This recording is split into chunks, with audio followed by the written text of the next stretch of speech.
மக்களே, இன்றைக்கி என்ன பார்க்க போகிறோம் அப்படின்னா, எங்கள் அப்பா வயலுக்கு ஓரம் வெட்டுறதாங்க பார்க்க போகிறோம். அதுக்கு முன்னாடி எங்கள் வயல் கொஞ்சமாக வளர்ந்துருக்கு. இப்போ எங்கள் அப்பா பக்கத்தில் போகலாங்க. எங்கள் அப்பா எப்படி ஓரம் வெட்டுறாங்க அப்படிங்கிறது பார்க்கலாம்.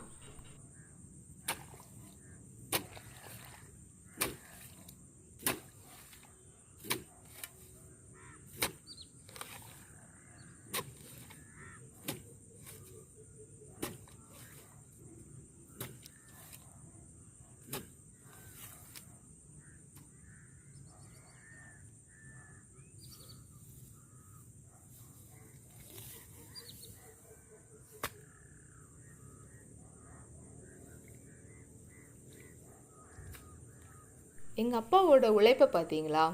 இந்த மாதிரி பல விவசாயிகள் தினம்தோறும் உழைக்கிறனால தாங்க நம்மளால் என்றைக்கும் நேரத்துக்கு நேரம் சாப்பிட முடியுது.